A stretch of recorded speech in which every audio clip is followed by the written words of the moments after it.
Spoštovane gospe, gospodje, lepo pozdravljeni na Študijskem centru za narodno spravo. Posebej pozdravljam tudi predstavnike medijev in res vam čestitam, da ste se v tem vremenu, v tej snežni ujmi potrudili in prišli do nas, zato da boste slišali nekaj misli ob pomembnem dogodku, ob rojstvu dveh novih publikacij Študijskega centra za narodno spravo. To sta naši 24. in 25. publikacija v slabih 10 letih delovanja. Torej lahko že kar rečem, da na nek način je tale današnji dogodek uvertura v 10-letnico Študijskega centra in v načrtu imamo še kar nekaj dogodkov, tako v Ljubljani kot v drugih slovenskih krajih in izven meja slovenske domovine, pa seveda tudi mednarodna srečanja. Pa da ne bomo predolgi, tukaj z mano so uredniki teh dveh publikacij, gospa Marta Keršič, dr. Damjan Hančič in pa dr. Renato Podbersič, ki bodo v prihodnjih minutah kaj več povedali o samih dveh publikacijah. Meni preostane samo še to, da seveda lahko rečem, da sem izjemno vesela in počaščena, da so v teh dveh publikacijah sodelovali z nami imenitni in eminentni avtorji. Nekateri so tudi danes med nami, še posebej toplo pozdravljam, ki sodelujejo z nami tudi pri drugih projektih.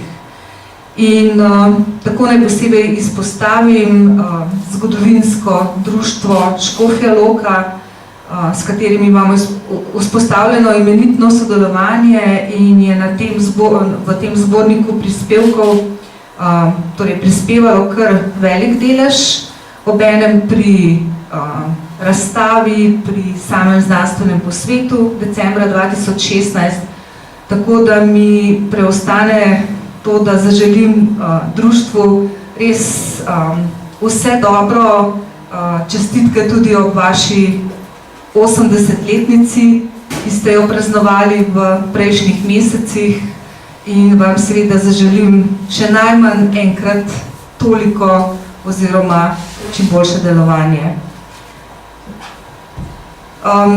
Tale naša nova revija Dileme je, lahko bi rekla, neka nova pot, za katero upam, da si bo utrla neko ali pa utrdila neko mesto, ustvarila neko mesto v slovenskem zgodovinopisju, pa ne samo v zgodovinopisju, tudi, bom rekla, v drugih znanostih, ki se dostikrat pokrivajo z zgodovinskim, znanstveno-raziskovalnim in strokovnim delom. Že vsa leta našega delovanja smo čutili potrebo po eni taki reviji, ki bi nekako bolj ažurno odgovarjala na vse izzive, ki se pojavljajo pred nami res vsakodnevno. Bodisi, da gre za pričevanja, bodisi, da gre za recimo kakšne memorialne zapise, za poročila z raznovrstnih dogodkov, ki se jih udeležujemo ali pa jih organiziramo, na njih sodelujemo in tako naprej. Bodisi, da gre za neko tematiko, ki nas recimo v nekem momentu živo prizadeva. Skratka, ta izziv je bil pred nami in v lanskem letu smo našli seveda tudi dovolj finančnih sredstev, da smo lahko to revijo uresničili. Več o njej glavni urednik dr. Podbersič in seveda naj tudi avtorjem v tej prvi številki te naše revije Dileme. S tem smo nekako res izzvali in bom rekla, postavili nek standard, torej nekih dilem, nekih vprašanj in nekega iskanja resnice, v kateri smo seveda vsi zavezani. In zdaj dajem besedo urednikom, še enkrat čestitke, zahvala za vaše delo, tako kot seveda zahvala za delo vseh avtorjev in sodelavcev. Hvala lepa. Hvala, dr. Andrej Valič-Zvir, za uvodne besede. Lep pozdrav tudi v imenu nas treh, ki bomo sedaj predstavili novi publikaciji. Najprej bomo spregovorili o zborniku o človekovih pravicah, o katerem bova, kot je povedala uvodoma že dr. Valič-Zvirova, spregovorila urednika, dr. Damjan Hančič in jaz. Nato pa bo sledila še predstavitev znanstvene revije Dileme, ki jo bo predstavil glavni urednik, dr. Renato Podbersič. Potem bomo pa na voljo še za morebitna vprašanja. Tema o človekovih pravicah in temeljnih svoboščinah bo verjetno aktualna vse dokler bo na svetu bival človek. Vendar pa pojem o človekovih pravicah ni nastal od danes na jutri, ampak se je razvijal postopoma in je le počasi dobival svoje mesto tudi v zavezujočih pravnih dokumentih. Temeljni akt vsekakor predstavlja splošna deklaracija o človekovih pravicah, poleg nje pa o človekovem dostojanstvu govorijo številne konvencije, listine in akti, ki zajemajo bodisi mednarodno okolje ali pa območje nacionalnih držav in posameznih skupnosti. Spoštovanje človekovih pravic omogoča razvijanje človeških kvalitet, talentov, izražanja vesti ter zadovoljevanje duhovnih in drugih potreb. Vendar je mnogo premalo, če imamo človekove pravice zapisane samo na papirju, hkrati pa si ne prizadevamo za njihovo udejanjanje v vsakdanjem življenju. Naše angažiranje pri tem vsekakor ne more mimo številnih množičnih kršitev človekovih pravic in svoboščin, ki so se dogajale na slovenskem ozemlju v 20. stoletju. Prav zaradi tragične izkušnje treh totalitarizmov je naravno, da o tem razmišljamo na različnih nivojih, kot posamezniki, skupnost in država, in da je zavedanje o pomenu človekovega dostojanstva ena naših prednostnih nalog. Brez opozarjanja, odkrivanja in raziskovanja teh kršitev stojimo na trhlih temeljih in mladim rodovom ne dajemo trdne popotnice za prihodnost.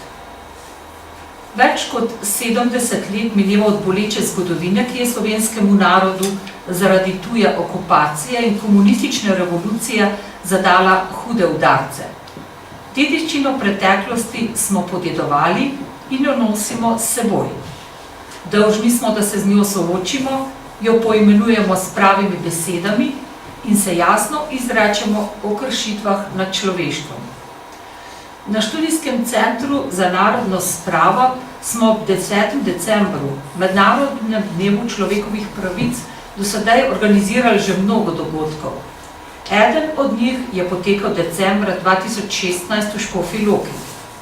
V sodelovanju z lokalnimi društvi, Loškim muzejem Škofja Loka in Narodno in univerzitetno knjižnico smo pripravili dvodnevni mednarodni znanstveni posvet, ki je bil namenjen prikazu številnih kršitev človekovega dostojanstva in svoboščin, od lokalnega do slovenskega in širšega mednarodnega okolja. Predstavljene prispevke simpozija smo lansko leto izdali v posebnem zborniku, ki ga bo v nadaljevanju predstavil sodelavec dr. Damjan Hančič. Vam besedi. Najlepša hvala. To se pravi, mi smo k sodelovanju na simpoziju in potem posredno seveda tudi pri izdaji zbornika povabili široko paleto raziskovalcev z področja družboslovja in humanistike, ki so v svojih prispevkih predstavili različne oblike kršenja človekovih pravic v Sloveniji in pa tudi imeli smo 3 goste z Hrvaškega inštituta za zgodovino. Tako smo potem, se pravi, na podlagi tega simpozija, ki je potekal 7. in 8. decembra 2016 v Škofji Loki v Miheličevi galeriji, smo potem objavili te prispevke v zborniku. In sicer pri tem je treba omeniti to, da prispevkov 3 avtorjev, ki so sicer sodelovali na tem posvetu, od dr. Marka Novaka, dr. Jerneja Letnar Černiča in Blaža Torkarja, nismo objavili v tem zborniku in bodo objavljeni na drugih mestih. Smo pa zato objavili potem 2 članka, 2 prispevka, ki nista bila takrat na simpoziju. In sicer to je od avtorice dr. Andreje Valič Zver z naslovom Človekove pravice v vrtincu časa Ljubo Silc in Jože Pučnik, in pa potem še prispevek dr. Mateža Tomšiča z naslovom Človekove pravice kot temelj sodobne demokratične ureditve. Drugače pa zdaj, če predstavim te avtorje, ki so, oziroma katerih prispevke smo objavili tukaj v zborniku, ki nosi naslov Človekove pravice in temeljne svoboščine za vse čase. Najprej v uvodu nekaj o človekovih pravicah in temeljnih svoboščinah zapiše sodelavka Marta Keršič. Potem imamo objavljene pozdravne nagovore organizatorjev in gostov od direktorice študijskega centra dr. Andreje Valič Zver, potem od varuhinje človekovih pravic v Republiki Sloveniji Vlaste Nussdorfer, potem od župana Škofje Loke magistra Miha Ješeta in pa potem od vodje oddelka za promocijo temeljnih človekovih pravic pri Agenciji Evropske unije za temeljne pravice gospodu Abingu. No, potem v glavnem delu zbornika pa imamo objavljene članke od magistra Jožeta Štukla z naslovom Loški grad v 20. stoletju in usoda njegovih lastnic. Potem imamo od Helene Janežič Stop cenzura, prepovedana literatura in knjižnice od leta 1945 do 1991. Potem zgodovinarka z Inštituta za novejšo zgodovino dr. Vida Deželak Barič piše o opredelitvi človekovih pravic in dolžnosti v okviru Osvobodilne fronte med drugo svetovno vojno. Potem dr. Tamara Glisar Pečar piše o operativnem načrtu tajne policije proti cerkvi. Na primeru posebej izpostavi primer Ljubljanske in Lavantinske škofije leta 1947 in 1948. Potem dr. Helena Jaklič piše o človekovih pravicah in človekovem dostojanstvu v skrajnih razmerah. Opiše slovenska begunska taborišča v Avstriji in Italiji v obdobju takoj po drugi svetovni vojni. Potem zgodovinar dr. Miko Mikola piše o povojnih kazenskih ustanovah na območju Škofje Loke. Potem imamo, kot sem že prej omenil, 3 hrvaške kolege oziroma kolega in 2 kolegici, ki objavljajo članke, in sicer dr. Vladimir Gajger, ki piše o ukinjanju oziroma uničevanju grobov, sovražnikovih grobov, to zaprav tisti, ki so bili med vojno bodisi okupatorji, bodisi njegovi sodelavci, oziroma ki so se borili proti komunizmu. Potem dr. Marica Karakaš-Obradov piše o nezaželjenih nacionalnih manjšinah v Hrvaški v času po drugi svetovni vojni. Dr. Martina Grahek-Ravančič pa piše o delu za zaščito, o delu sodišč nacionalne časti na Hrvaškem v letu 1945. Potem imamo niz avtorjev, ki prihajajo z lokalnega loškega okolja, to je Judita Šega, ki je zelo nazorno opisala življenjsko pot in povojno usodo lesnega trgovca in industrialca Franca Heinricherja, starejšega. Potem gospa Ana Florjančič piše o duhovniku in znanem umetnostnem zgodovinarju dr. Janezu Vajderju, ki je po vojni zelo trpel, ker ga je pač oblast obtožila za najreakcionarnejšega tipa. Potem sledi Marija Gasser, ki piše o selškem območju po drugi svetovni vojni. Potem Alojzij Pavel Florjančič razmišlja o starološki Antigoni. Potem dr. Marija Stanonik piše 3000 let star motiv v pesmi iz druge svetovne vojne. Potem dr. Andreja Valič-Zver in pa Matevž Tomšič.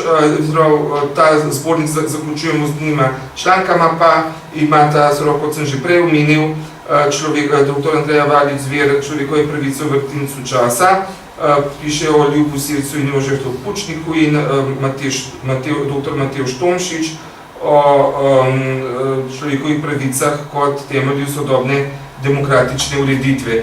Tako da vas vabim, da si pač zbornik ogledate in preberete, posebej še tiste članke, ki vas najbolj zanimajo. Tako, zdaj bi pa spet... Hvala dr. Hančiču za predstavitev, zdaj pa še dr. Renato Podbersič o dilemah. Lep pozdrav tudi v mojem imenu, vsem skupaj, vsem, ki ste tvegali na pot in prišli, da pospremimo v javno življenje novo revijo Dileme. Poimenovali smo jo novo zgodovinsko revijo Dileme, ki bo odpirala in poskušala zapirati vprašanja iz novejše in sodobne slovenske zgodovine. Revija je zamišljena kot periodična publikacija, ki bo pred bralce redno prihajala v prihodnjih letih. Ta številka, ki je pred nami, recimo temu, če jo lahko tako imenujemo, je poskusna. Prva številka je dvojna številka, torej leto 2017 in številka 1 in 2. Zato je nekoliko bolj debela, ima skoraj 250 strani. Naslovnica je delo arhitektke Brede Šturm, ki se ji tudi na tem mestu iskreno zahvaljujem za idejo in tudi oblikovanje revije, ki lahko trdim ni samo prijetna za branje, in tudi mislim, da bralec bo marsikaj boste lahko izvedeli, ampak je tudi prijetna na oko, torej tudi oblikovno lepo postavljena. Revija sama je tokrat sestavljena iz 9 člankov, plus uvodnega nagovora, ki ga je napisala direktorica študijskega centra, dr. Andreja Valič-Zver, ki nekako revijo uvede v javnost, v javno življenje in da tisti napotek na pot, in potem sledi 9, približno, točno 9 razprav različnih slovenskih avtorjev iz različnih institucij. Naj takoj povem, da v prvi številki je največ avtorjev, ki prihajajo iz študijskega centra za narodno spravo.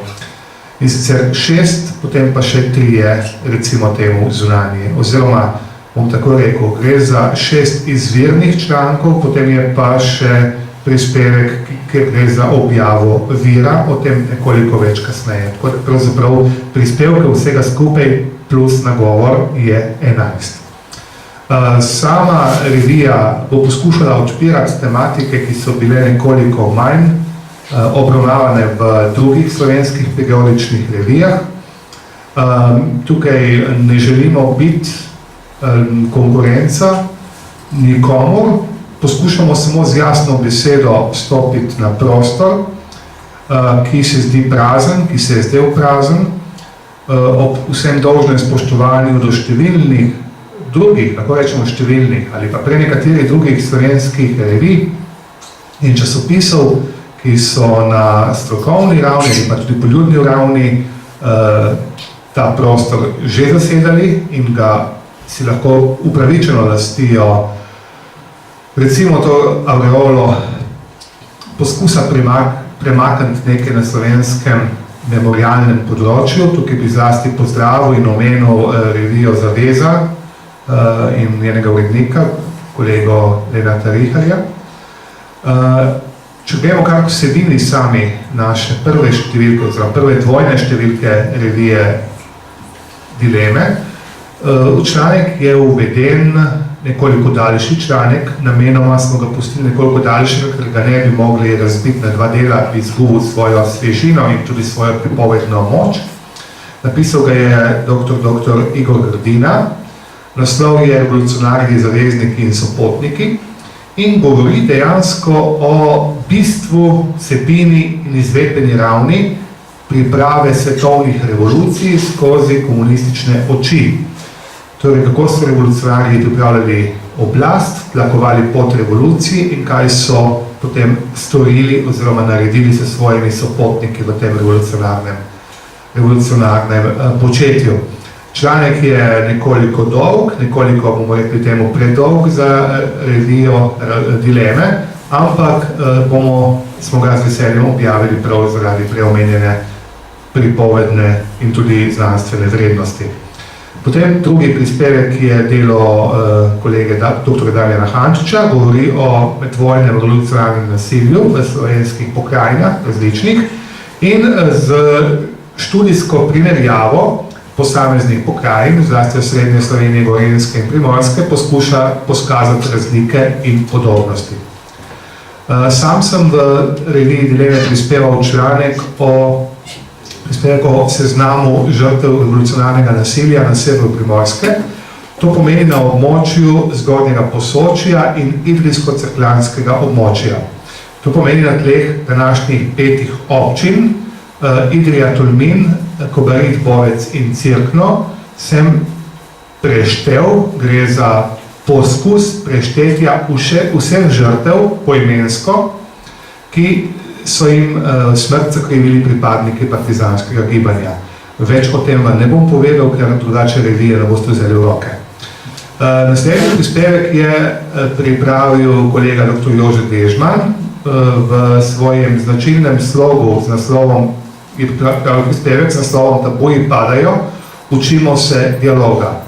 Govori o potrebi po pokopu žrtev, potrebi o soočanju s temačno preteklostjo in potrebi po enotnem obravnavanju vseh žrtev druge svetovne vojne.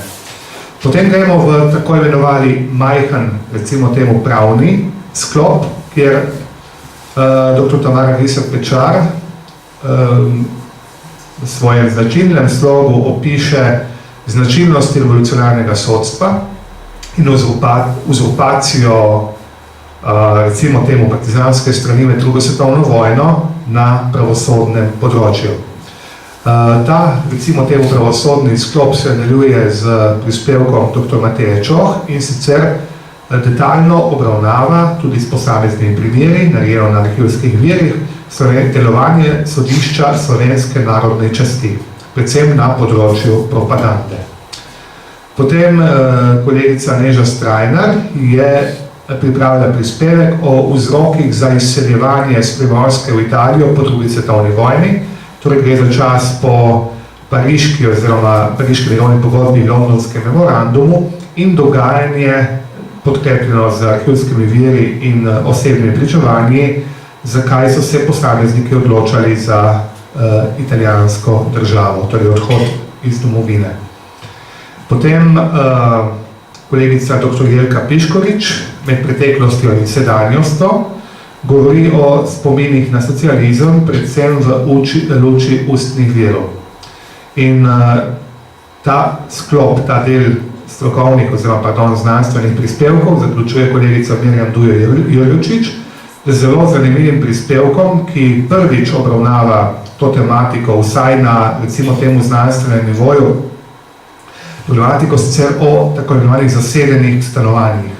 Torej o tistem, kar marsikdo med vami, ki je malo v lepših letih, je morda izkusil celo iz prve roke, torej tisto, kar se je dogajalo po drugi svetovni vojni na slovenskih tleh, pa to Slovenija ni bila noben endemit, in je potem pripeljalo do tega, da so nekaterim imovitejšim, ki recimo niso bili pripadniki sistema ali ga niso podpirali, kratko malo v stanovanja naselili tudi neprostovoljno seveda sosede. Ampak več o tem boste v članku prebrali, ki je narejen na pričevanjih in tudi na arhivskih virih. In sama prva dvojna številka revije dileme se zaključuje s predstavitvijo zgodovinskih virov. Tukaj imam to veselje, to čast, da predstavim mlajšega kolega, magistra Tomaža Ivešiča, doktorskega študenta na Ameriški univerzi v Firencah, ki je pripravil prispevek z naslovom Skriti dokumenti Ivana Puclja. Ivan Pucl, poznate, zelo znan, temu liberalni politik iz časa prve Jugoslavije, ki je imel tudi nek ugled in tudi družbeno moč in je potem svoje dokumente, recimo temu, skril v Fond socialnega skrbstva v Arhivu Republike Slovenije in ti dokumenti so zelo zanimivi za razumevanje tako vojnega obdobja, kot tudi obdobja okupacije. Tudi o tem vam več ne bom povedal, morate vzeti revijo dileme v roke. Torej, še enkrat, uvodni nagovor plus 10 prispevkov, vredno branja, ni samo za večerno sprostitev, ampak tudi resno branje. Upam, da bo revija, ki jo imamo namen izdajati 2krat letno, se pravi v letu 2018 bo se išli 2 samostojni številki. Naj ob tem izdam, da se prva letošnja številka že pridno in vneto polni in bo predvidoma zagledala luč sveta junija 2018. Že zdaj vas vabim na naslednjo predstavitev in prireditev. Še to, uredniški odbor je sestavljen širše. Imamo tukaj kolege zgodovinarje tako iz naše institucije, kot iz sorodnih institucij slovenskih, kot tudi iz tujine. Tukaj bi izpostavil predvsem dobro sodelovanje s kolegi iz Hrvaškega inštituta za zgodovino v Zagrebu. Toliko zaenkrat v tem uradnem delu.